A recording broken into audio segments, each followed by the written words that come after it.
Good evening, I'm Steve Newman, and this is Channel 40 Weather Watch. You're looking live now at the National Weather Service Marseille's radar. Here is Chicago. We made it up to 61 degrees at Hancock Field. These are 11 o'clock temperatures around our state. Check-in with radar shows that there is no precipitation. And I'll have a pretty detailed explanation of that on the 10 o'clock update at 10:25. Okay, thank you very much. You did a pretty good job. Pretty well summed up the Bay Area weather. New Center for Meteorologist Steve Newman's forecast has the American Meteorological Society's seal of approval. As we said, Steve Newman is standing by. He's with ABC Discovery News. Hello, Newman. Good morning, Kevin. Good morning, Kevin. Always wanted to do that. They always do that to me here. And we're going to be saying that for the next 4 months. Fog with a vengeance sounds ominous. Go out and make this a great weekend, early August. It doesn't get any better than this in San Francisco.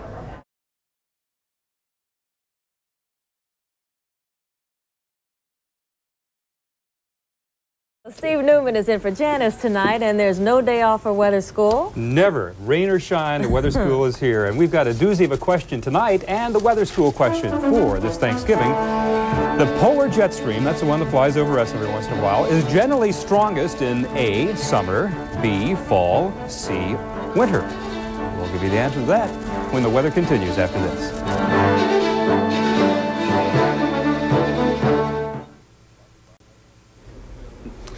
Shall we try for the weather and see what, can you give us any help with this moisture business that we've been talking about through half this newscast? A couple of sprinkles. I know it would have been nice to have some of that rain from the Macy's Thanksgiving Parade today here in California, and they would have been glad to get rid of it, I think, today, but it didn't happen. We may see some showers about sunrise from San Francisco northward in the earlier hours of the morning up in the Redwood Empire, but no big storms this weekend. Let's take a look at the highs and lows that happened today over the city as night descends over San Francisco. 62 the high at Concord. And this is one of the mildest Thanksgivings I can remember. A lot of times after it's rain, we have the Thule fog and the cold dampness blows over the bay and just really chilly. That was not the case today. Let's take a look at the East Coast satellite picture, and you can see the moisture spreading up. In fact, there have been flash flood watches in effect for southeastern New York State, New York City metropolitan area, down the Atlantic coast, all the way into the panhandle of Florida and southern Alabama and Mississippi.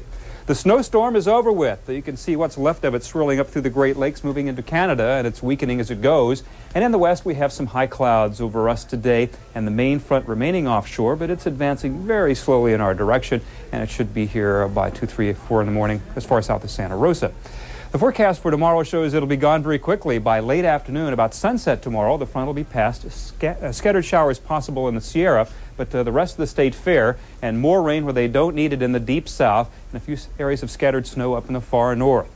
Now, high temperatures over California and the rest of the nation tomorrow. You can see down right along the border. We have some 70s in the deserts, the LA basin up to Santa Barbara, 60s, not even in the Sacramento Valley very much. 30s is about as cold as it'll get. And here's a Pacific view, and they're stacked up out there, but they're not very strong. The first one in advance of it had high clouds, and that's what we're seeing now, but this is the main front remaining offshore. The low, look very closely. It's sort of moving in that direction, so that's where the energy will go up into Washington, Oregon State. We'll get the tail end of the front that'll wash out as it goes. Only a slight chance of showers by early tomorrow morning, and another front for Sunday with another chance of showers then with dry weather in between.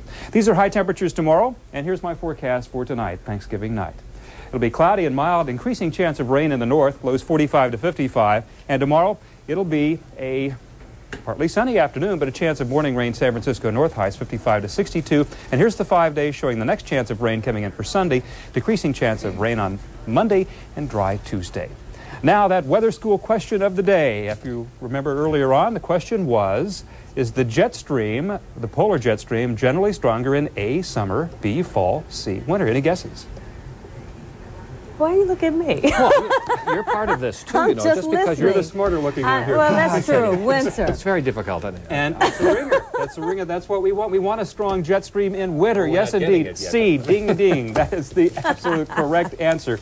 The reason is the jet stream is actually the border between the subtropical warmth and the cold to the north in the Arctic. And of course, it's colder in the Arctic in winter than it is in summer, and that causes the jet stream to strengthen. If it only do that across the Pacific, we might get some rain. That's our weather. All right, let's start hoping here. Okay. Thank you, Steve. Thanks.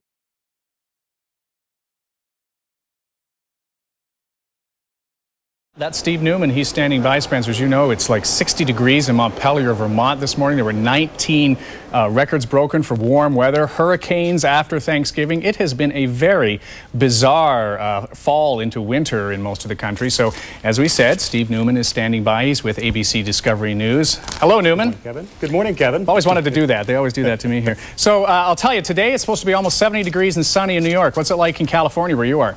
Well, we're just getting rid of a storm. It's going to be a little windy in your area, too, but La Nina is definitely taking hold of the weather patterns across the country. That is the culprit we can blame this year. Last year it was La Nina.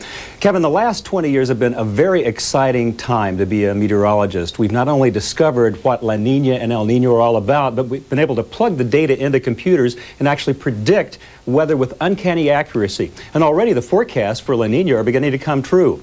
This is the latest map from this morning showing the sea surface temperature down in the Pacific. This is La Nina. It's causing the polar jet stream to become active. And that's what's bringing in storms in the Pacific Northwest. Spencer just showed you the satellite picture. It's just a verification of the forecast that we're going to have all winter. Storms in the Northwest, a lot of rain in the Ohio Valley, with the fronts washing out as they get into the eastern states and dry in the south. This forecast was just issued by the National Weather Service for December through February. Warmer than normal in the south, cool in the Great Lakes. And this is the bad news. The storms just keep on coming in the Pacific Northwest. They're already weary of the flooding up there. Wet through the Ohio Valley, but the highly populated northeastern states don't look too bad, but near drought conditions from Florida and also in a good deal of the desert Southwest. I got to ask you, you say December to February. I was always told that these long-range forecasts weren't terribly reliable. Are they now?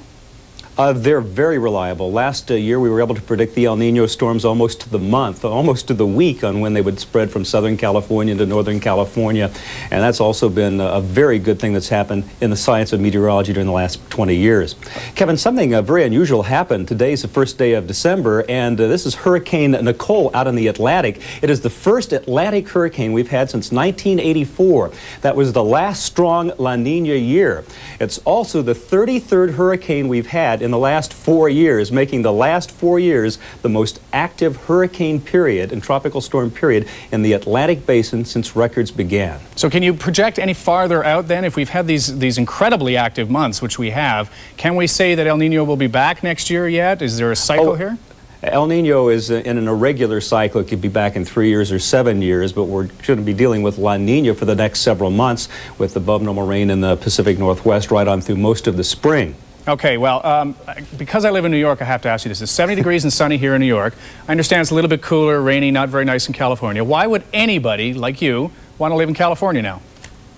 Oh, because I'm a California kind of guy. Yeah, okay. We always get it the other way, let me tell you. All right, take care, Steve. We appreciate it. Steve Newman.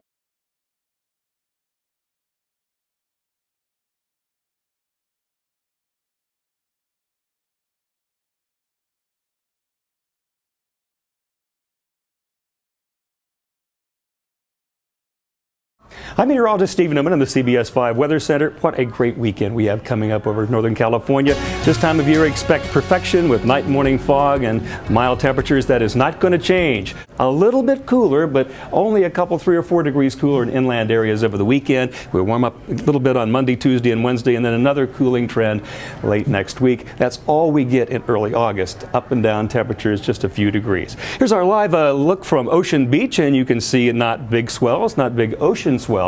If you'd like to go out sailing on the bay and enjoy the beautiful weather, look for winds to be anywhere from 10 to 20 knots. Our waves, 2 to 4 feet for the most part. If you like the big waves and you want to hit the board, don't expect anything more than 2 to 4 feet for your surf up at Cron, and it kind of tapers off the farther south you go over the weekend.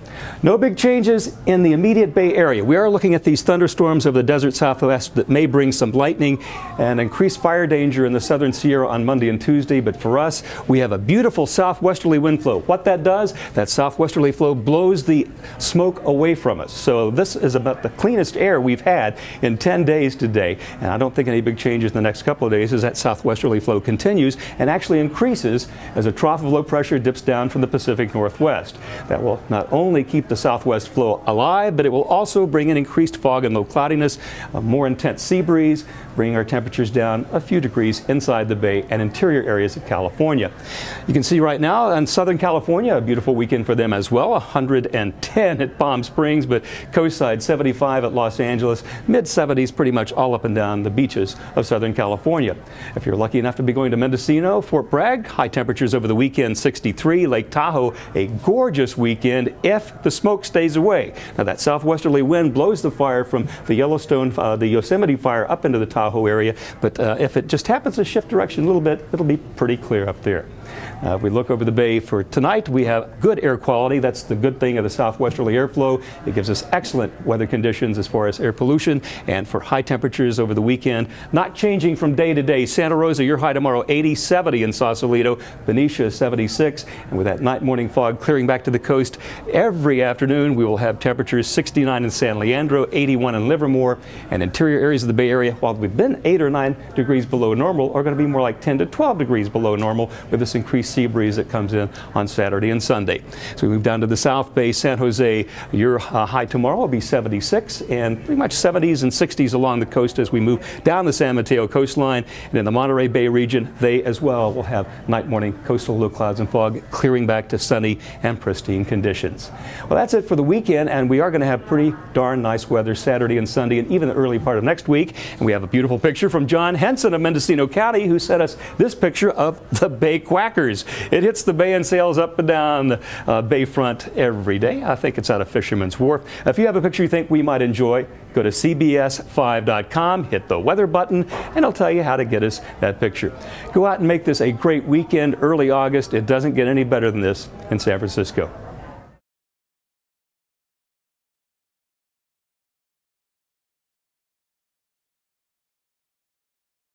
Imagine, if you will, sitting down to your morning coffee, turning on your home computer to read the day's newspaper. Well, it's not as far-fetched as it may seem. In fact, both local San Francisco papers are investing a lot of money to try and get a service just like that started.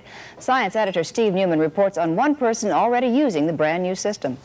17 stories up in his fashionable North Beach apartment, Richard Halloran is calling a local number that will connect him with a computer in Columbus, Ohio.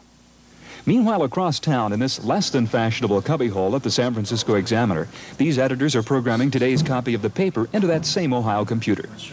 When the telephone connection between these two terminals is made, the newest form of electronic journalism lights up Mr. Halloran's television with just about everything the Examiner prints in its regular edition. That is, with the exception of pictures, ads, and the comics. 8 newspapers around the country are currently in the computer network, and within the next few weeks, 3 others will join in. This is an experiment. We're trying to figure out what it's going to mean to us as editors and reporters and what it means to the home user. And we're not in it to make money. We're probably not going to lose a lot, but we aren't going to make much either. Both the Examiner and Chronicle began service within the last 2 weeks and printed full-page ads about it. Of the estimated 2,000 to 3,000 home computer owners in the Bay Area, the Chronicle reports over 500 have responded by sending back coupons.